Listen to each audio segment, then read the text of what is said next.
some exciting news with 8 blokes signing on for 2016. Yeah, it is. It's great news for the club to have 8 guys signed up this early. 8 guys in November is a great start to pre-season, shows the boys are really keen to get stuck into it, and then it gives us 7 more spots to look at over the pre-season.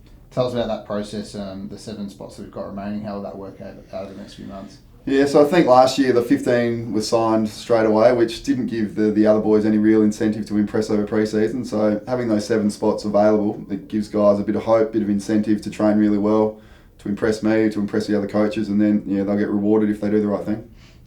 Tell us about Samo. He's signed on again for another year as captain. He's possibly in line to play his 200th next year, if depending on injury and finals and all that sort of stuff. But tell us about him as a leader and what you've heard about him.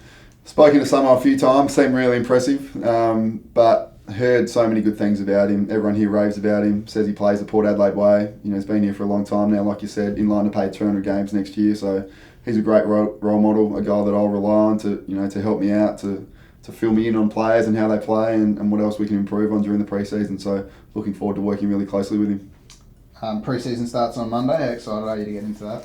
Can't wait. So Monday we'll have a 3K at the uni and then do some light skills after that. We'll have a more formal night here on the Wednesday. We'll introduce everyone, but yeah, really excited about it. A bit of nerves going into my first coaching session, not knowing the boys, so that'll be interesting. But from what I hear, it's a great group, a group that's willing to learn, to work hard, and to the Port Adelaide way. So that's all we can ask. And how's the coaching group here at Alberton helped you settle back into being back at Port Adelaide? Yes, we probably started 2 weeks ago.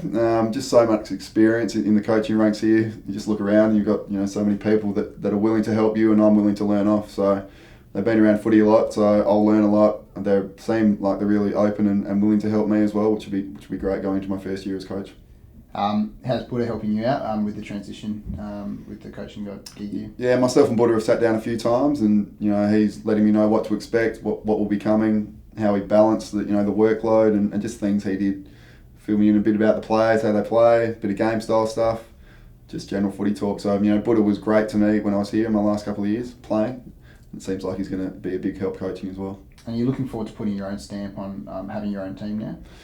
Yeah, I've obviously got certain things that I want the boys to do, but a lot of it's based on Ken and the game style that the Power are running with. So a lot will be based on that, but looking forward to tinkering little things.